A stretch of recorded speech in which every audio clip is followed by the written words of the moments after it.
Hello everyone, কি অবস্থা সবার? কেমন আছেন? আশা করছি ভালো আছেন। চলে এসেছি নতুন আরেকটা ভিডিও নিয়ে।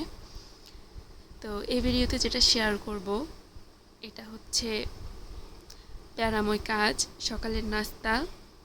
সকালের নাস্তায় আমাদের প্রায় সবারই রুটিটা থাকে।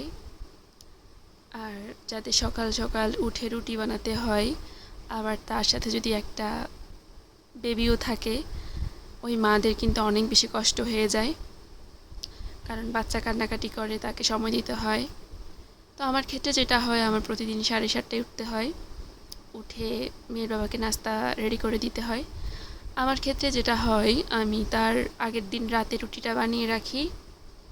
বানিয়ে রেখে পলি ব্যাগ দিয়ে সংরক্ষণ করে রাখি। তো তাহলে আমার সকালবেলা অত বেশি কষ্ট হয় না। আমি জাস্ট রুটিটা বের করে ছেঁকে দিয়ে দিই। তো আপনারা চাইলে এটা ফলো করতে পারেন। এটা আমাদের জন্য খুবই ভালো। তাহলে আর অত বেশি কষ্টটা হয় না। তো আর রুটিটা খুবই সফটই থাকে, শক্তও হয় না। এই যে এখানে আমি সংরক্ষণ করা রুটিটাই ভেজেছি। তো দেখেন,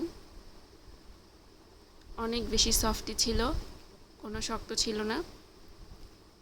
আর খেতেও মজা লাগে, কোনো মানে টেস্ট নাই এমন না।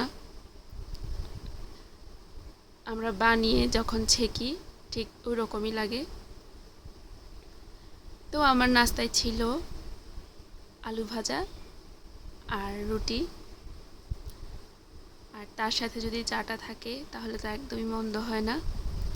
তো আপনাদের সকালটা কেমন কেটেছে অবশ্যই কমেন্ট করে জানাবেন।